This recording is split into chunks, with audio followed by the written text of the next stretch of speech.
So when you start really seeing yourself and standing up for yourself and being like, I don't need you to baby me. I don't need you to try to trade places with me.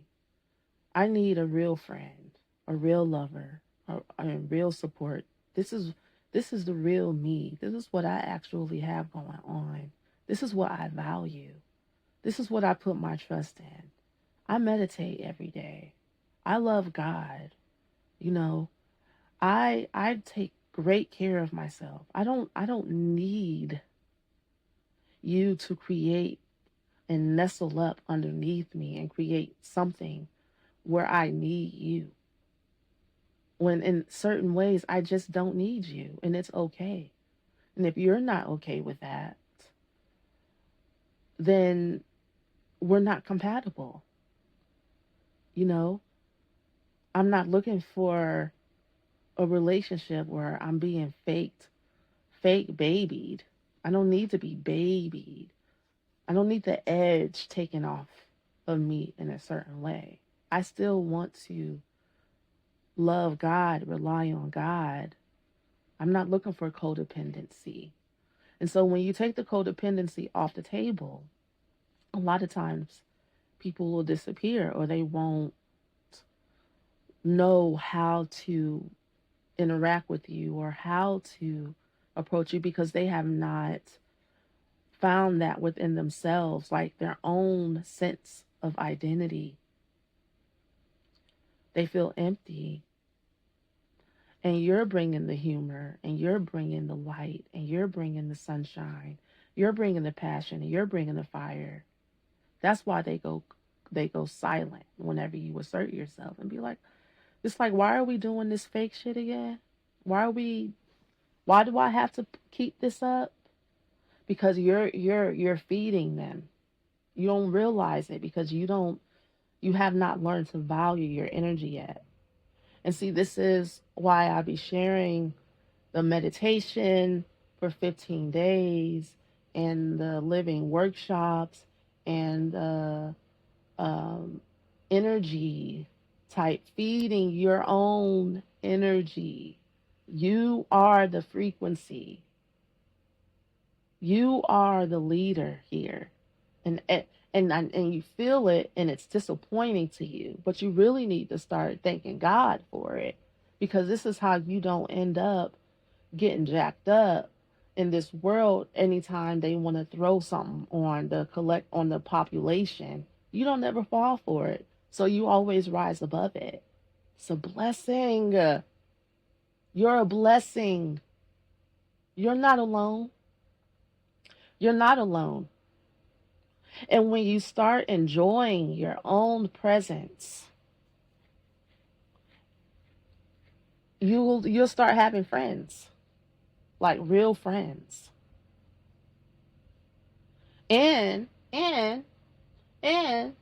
you won't have these frenemies and these people that are trying to switch places with you all the freaking time because you're like, I don't care about this.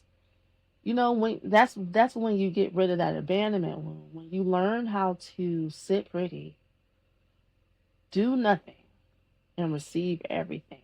Literally do nothing. Literally just walk around in your own knowingness. Don't try to be because you already are everything you want to be. That is a spiritual practice. Things will switch and flip around for you when you stop trying to be more or less than what you actually are. And the only way to know what your true identity is to allow yourself to not have one. Stop putting energy into anything you don't value. Be quiet. Disappear. Disappear into the shadows of life. Stop feeding into those relationships that don't serve you well. Stop doing what you don't want to do. Stop working in jobs you don't want to work at. And things aren't black and white. There might be parts of things that you enjoy and parts of things you don't enjoy, and then just, and that's part of it too. This is about you experiencing yourself. You call yourself, we call yourself life, okay?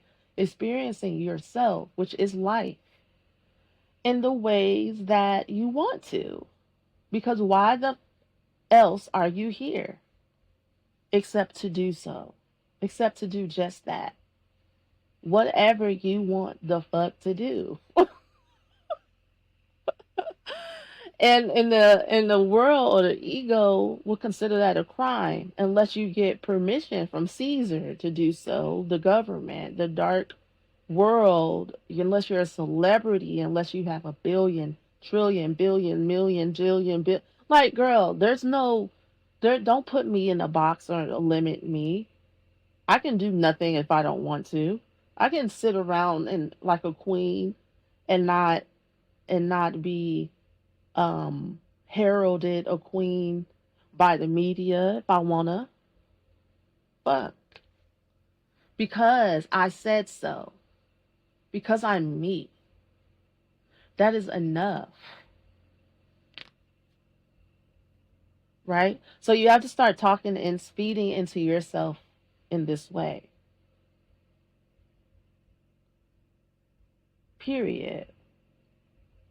And I know that maybe, man, there's just really a lot of intricacies of connection and disconnection, and that is for you to find out for yourself.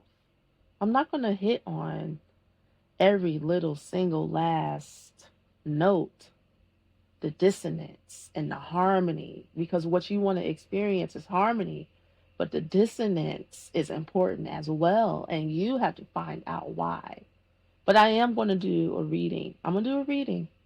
I'm going to do a reading in part 5.